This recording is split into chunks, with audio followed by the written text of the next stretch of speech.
Alors, Cathy, vous me posez la question de savoir si vous allez trouver une maison, en tout cas votre mari est muté, si vous allez trouver un bien qui va vous correspondre. Alors, pour moi, je vous dirais la chose suivante. Ça ne va pas être facile de trouver.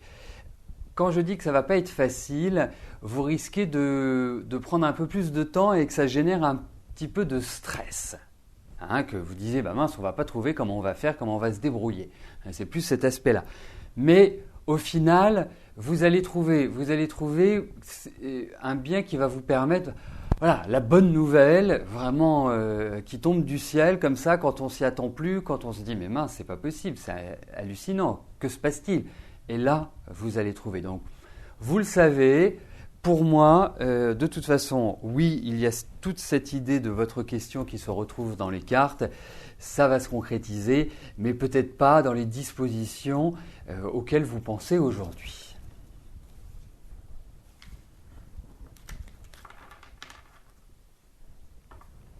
Alors, je vais en profiter pour valider les questions qui sont arrivées entre-temps.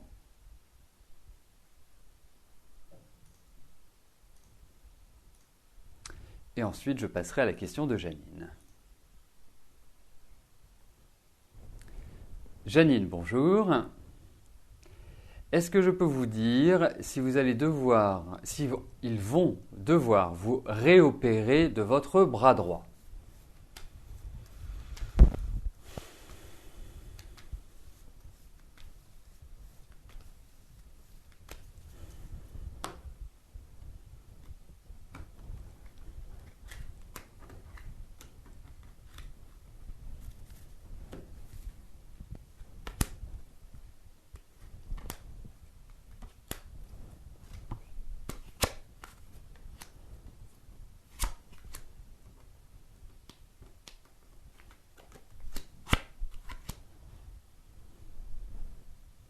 Écoutez, bien évidemment, la décision est d'ordre médical. Je vais vous donner mon sentiment, mais je ne peux pas me substituer à la médecine, bien évidemment, vous imaginez. Moi, ce que je trouve, c'est qu'effectivement, toute cette année est quand même axée sur des douleurs ou des petites choses qui ont du mal à passer, qui ont du mal à, d'une certaine manière, vous laisser tranquille. Et notamment au niveau de l'ossature, au niveau des dents, au niveau de la peau également, il peut y avoir des petits soucis. Vous me demandez si vous allez être obligé d'être réopéré du bras droit. Moi, au vu de ces cartes, j'ai pas l'impression. J'ai pas l'impression qu'il y ait telle action pour l'instant. Voilà, donc pour moi, non.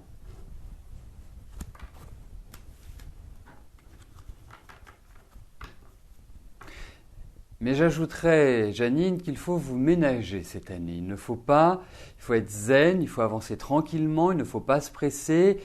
Voilà, le rythme est quand même très lent. Voilà, zen.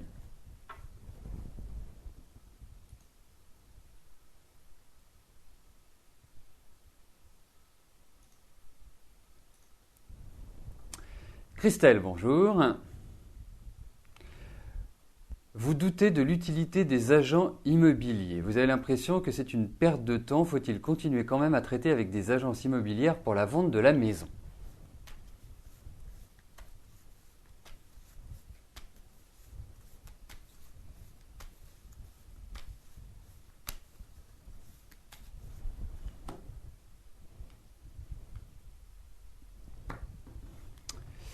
Alors,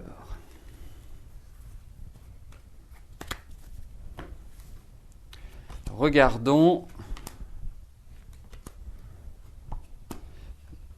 ce que les cartes nous disent par rapport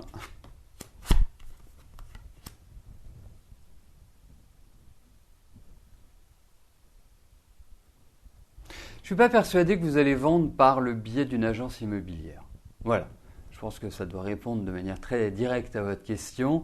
Je pense qu'il y a peut-être d'autres moyens et peut-être une implication personnelle plus importante dans cet acte de vente. Personnel, bien évidemment, je pensais à vous, en l'occurrence. Parce que Je ne vais pas vous dire que les agences immobilières que vous contactez sont mauvaises ou qu'elles n'ont pas de clients, mais je pense qu'ils vont avoir certaines exigences que vous ne pouvez pas accepter. Alors, je ne connais pas lesquelles, mais en tout cas, c'est ce qui ressort. Parce que, effectivement, il y a cette idée quand même que vous avez des gens qui sont tout à fait compétents dans votre environnement. Je ne sais pas où vous êtes, physiquement, géographiquement, mais je pense que l'été va être aussi important pour cette vente.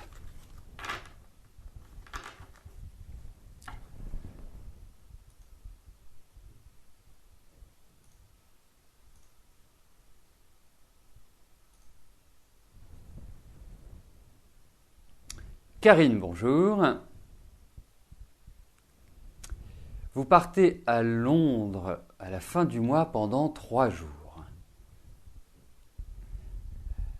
Vous avez un gros problème car vous n'avez jamais pris l'avion et vous paniquez très vite. Peur de faire un malaise, de mourir d'un arrêt cardiaque pour cause de gros stress et d'angoisse. Est-ce que je vous vois arriver vivante?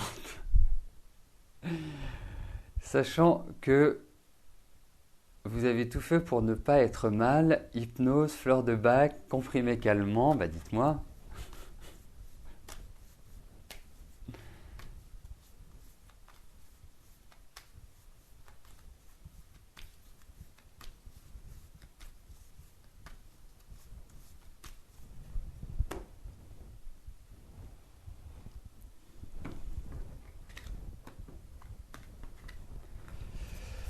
Alors regardons si nous aurons le plaisir de vous revoir un jour sur le chat.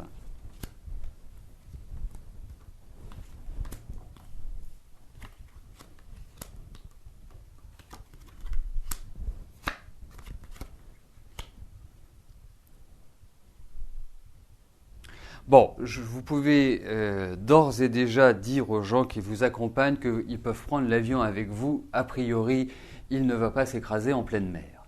Bon, trêve de plaisanterie. Pour moi, ça va bien se passer. Ne vous angoissez pas. Enfin, franchement, vous savez, c'est pas, les cartes sont positives, donc ça va se faire tranquillement. Il y a de la nervosité, certes, mais qui n'est absolument pas gênante. Donc vraiment, vous pouvez y aller en toute confiance, en toute sérénité. Et puis, autrement, vous pouvez y aller en train à Londres aussi. Hein. Bon, vous passez sous la mer. Si vous souffrez de claustrophobie, c'est pas top. Mais en tout cas, moi je vous dirais une chose, nous aurons le plaisir de vous revoir prochainement sur le chat et après votre voyage en Angleterre. Vous allez adorer Londres. Je crois que vous avez parti à Londres. Oui, Londres est une ville magnifique. Voilà, vous allez en avoir plein les yeux, plein les papilles. Enfin, ça va vous laisser un très bon souvenir, vous verrez.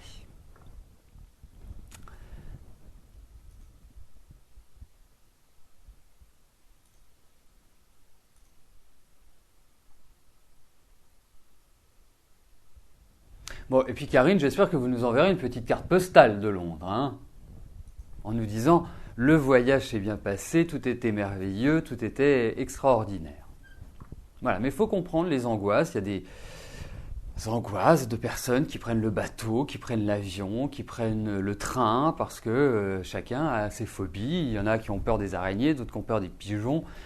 Voilà, mais ce qui est bien, c'est que Karine a travaillé en amont par l'hypnose, par les fleurs du docteur Bach. Il y a toujours des solutions pour, non pas annihiler complètement les angoisses, mais en tout cas pour mieux les contrôler. Et je trouve que Karine nous donne un très très bon exemple. Sylvie, bonjour. Alors, Jean-Luc travaille actuellement pour un constructeur aéronautique connu. On lui a proposé 2 postes, un identique à celui actuel et un autre complètement différent. Pour lequel va-t-il signer un CDI ?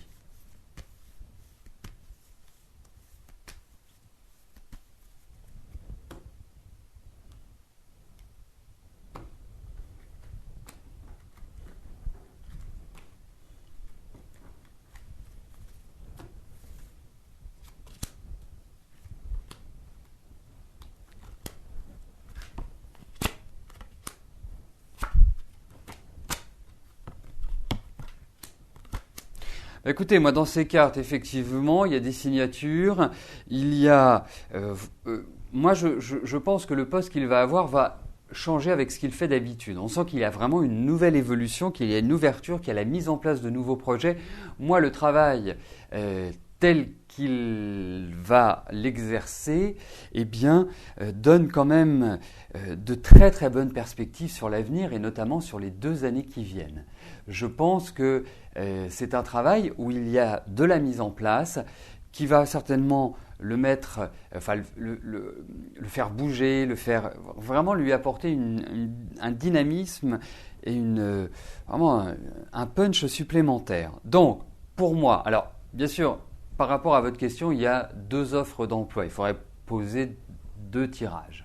Là, on ne peut pas. Donc, dans le cadre de l'émission, bien évidemment, on peut le faire d'une autre manière. Vous le savez. Donc, pour moi, c'est un travail qui va être très plaisant. C'est un travail qui demande beaucoup de rigueur, beaucoup de qualité d'organisation. Peut-être des rapports. Bon, il est dans l'aéronautique, donc forcément, il y a des rapports avec l'étranger. Hein.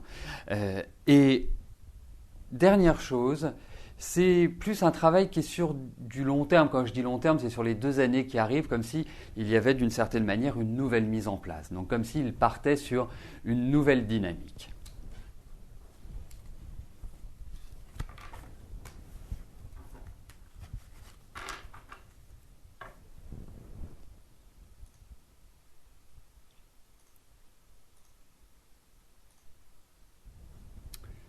Débia, bonjour. Vous avez une attirance pour Lionel, vous aimeriez le contacter, serait-il intéressé par vous?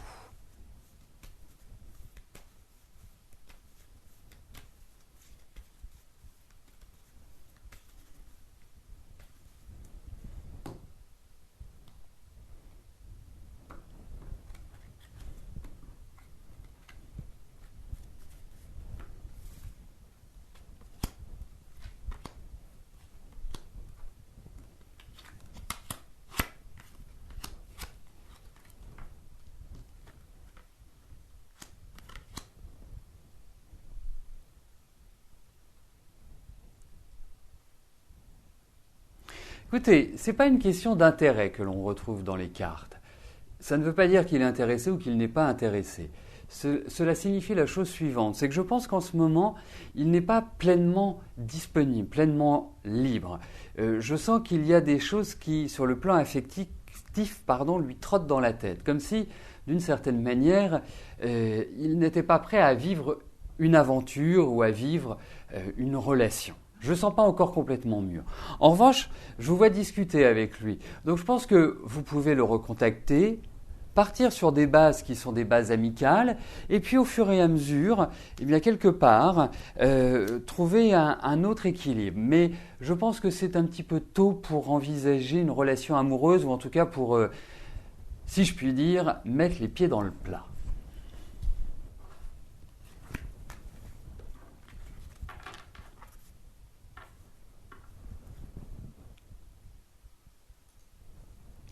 Catherine, bonjour. Votre maman Annie va-t-elle se remettre avec son compagnon Christian qui a pété un câble?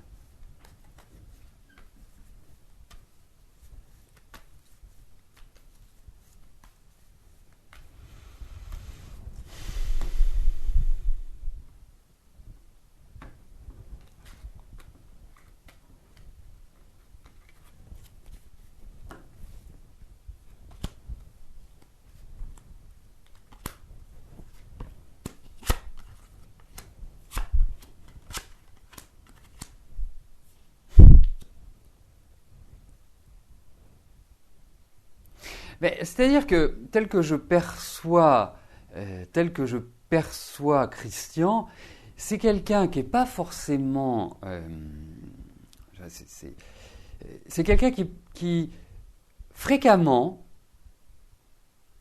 va partir en live, comme on dit, hein, comme on dit pour prendre une expression parallèle à la vôtre. Hein. Donc ça monte, et puis d'un seul coup, pouf, ça explose. C'est un petit peu sa nature. Alors, moi je trouve que là, ça a quand même fait des dégâts. Hein, ça a quand même fait, même si je trouve que votre maman a toujours une attirance, et puis je pense qu'il y a quelque chose de fort entre eux. Il y a vraiment je dirais une bonne complémentarité. Ça n'enlève pas le côté très ferme de votre maman, parce que je dirais, elle a quand même un sacré caractère. Hein. Pour être poli, je dirais ça comme ça. Parce que vraiment, pour moi, je vous dirais qui sont de toute façon dans des relations qui ne sont pas simples l'un avec l'autre. Hein. C'est vraiment l'affrontement entre deux fortes personnalités, et puis votre maman, voilà, c'est du solide, ça ne lui enlève pas son émotivité, ça ne lui enlève pas sa sensibilité, mais quand elle a décidé quelque chose, c'est irrévocable, irrémédiable. Donc, pour moi, aujourd'hui, je pense qu'il y a toujours Christian dans sa tête, mais d'une certaine manière, ça va être difficile pour recoller les morceaux. Disons-le tout nettement, Catherine. Donc, c'est pas l'évidence même. Et puis, je sens une certaine fragilité à l'heure actuelle, une fragilité physique de la part de Christian. Donc, tout cela mêlé ne favorise pas forcément une reprise, et une reprise sur des bases solides. Donc, pour moi, c'est quand même plutôt mitigé.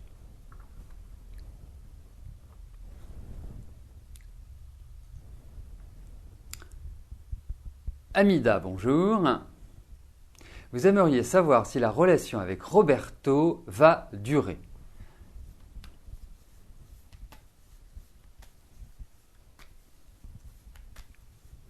Amida, est-ce que vous pourriez me dire depuis combien de temps vous êtes avec Roberto, s'il vous plaît? Pendant que je place les cartes, si vous pouvez m'apporter cette information, ce serait super.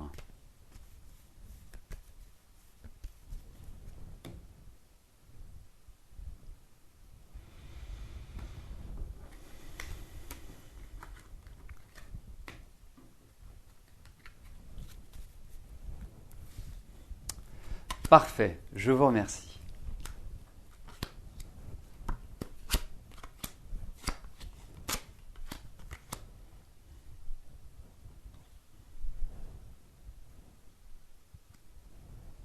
Alors, moi, je ne suis pas persuadé que vous soyez réellement sur la même longueur d'onde. Et puis, d'une certaine manière, je pense que vous avez quand même besoin d'un homme qui soit expansif, qui partage des choses, qui soit dans le contact, qui soit dans la communication. Et je ne suis pas sûr que Roberto soit quelqu'un qui naturellement s'ouvre. Je sens aussi que vous avez cette impression que c'est une histoire qui est arrivée à son terme. J'ai l'impression aussi que ça manque un peu de chaleur, votre relation. Ça manque un peu d'amour, de bisous, de tendresse. Enfin, je ne trouve pas que ce soit tellement épanouissant. Alors même si on ne voit pas je dirais forcément de rupture pour l'instant, ou si c'est une rupture, c'est d'un commun accord, c'est-à-dire que chacun part de son côté et continue à vivre sa vie. Mais moi j'ai l'impression que vous pouvez conserver, ça me fait plus penser à de l'amitié en fait, votre relation. Ça ne me fait pas penser à de l'amour, c'est plus ça qui ressort. Donc ça, vous étant quand même quelqu'un d'extrêmement passionné, qui aimant vibrer, vous aimez l'originalité, vous aimez les surprises, vous aimez être un peu chamboulé. Bon, là, j'ai pas l'impression que c'est un énorme chamboulement, quoi. C'est ça qui est un peu complexe.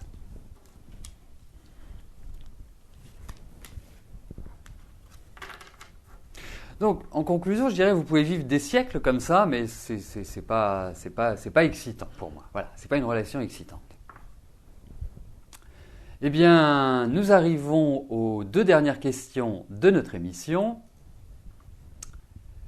Corinne, bonjour.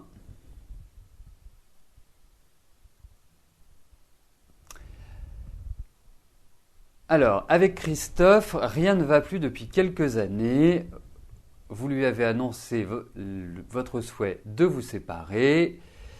Il le prend très mal, devient très méchant, vous avez peur et vous ne pouvez pas partir de la maison, pas de salaire, vous avez 3 enfants. Que vois-je?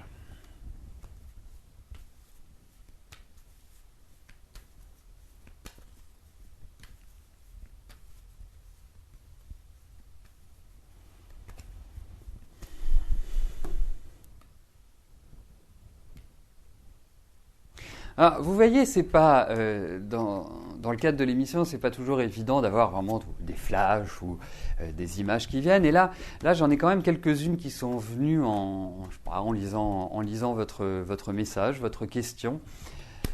Vous avez affaire à un sacré morceau. Hein. Vraiment, vous avez affaire à un homme qui est très autoritaire, qui est macho, faut le dire. Il faut appeler un chat un chat. Pour moi, il est macho. Et quelque part, la femme doit servir. C'est un petit peu ce que je ressens. Il vit sa vie comme il l'entend, mais il ne vous laisse pas de plage de liberté. Alors, effectivement, je vous sens très seul dans cette relation.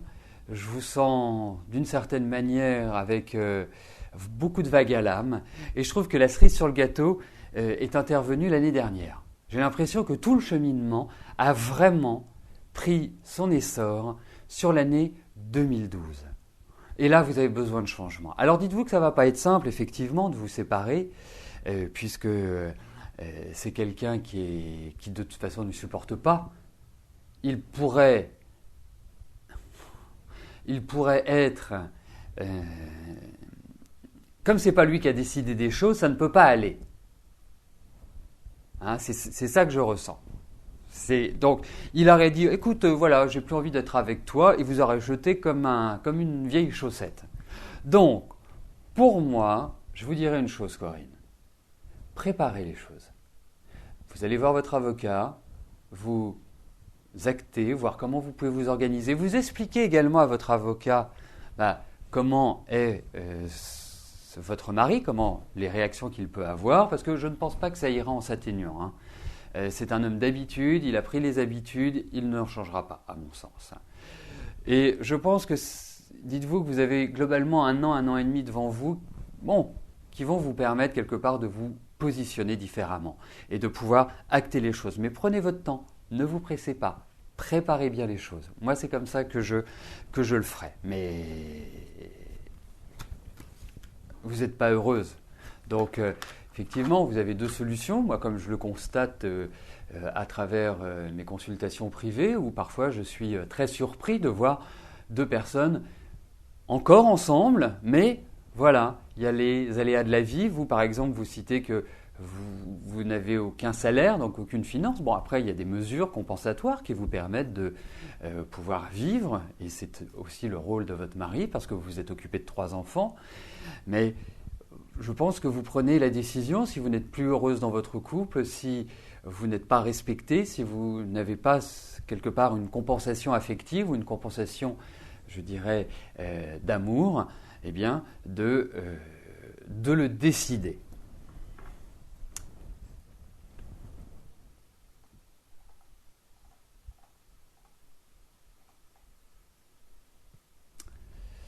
Alors, la dernière question m'est posée par Rosalba. Rosalba, bonjour. Jean va-t-il revenir vers vous dans les mois qui viennent pour une relation durable ?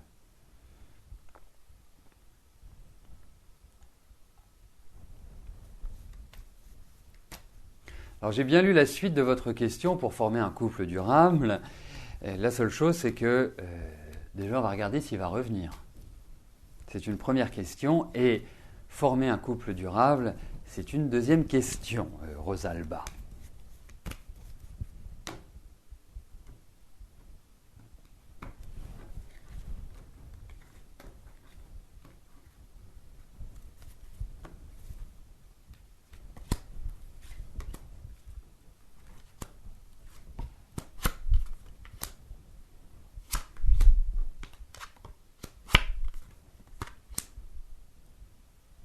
Écoutez, vous allez, je pense, avoir de ces nouvelles.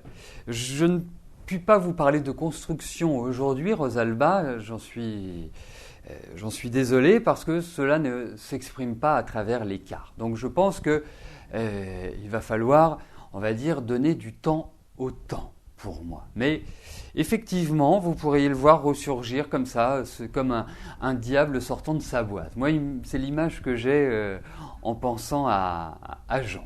Bon, donc vous me direz.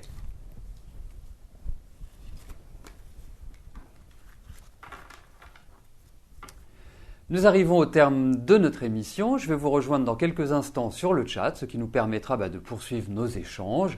Si vous avez des questions à me poser sur les sciences divinatoires, sur ma pratique du tarot, sur tous les sujets qui vous intéressent, eh bien, c'est le meilleur moyen, c'est le chat après ou avant l'émission. Voilà, en tout cas je vous souhaite tous une excellente journée et puis nous nous retrouvons demain pour notre dernière émission de la semaine.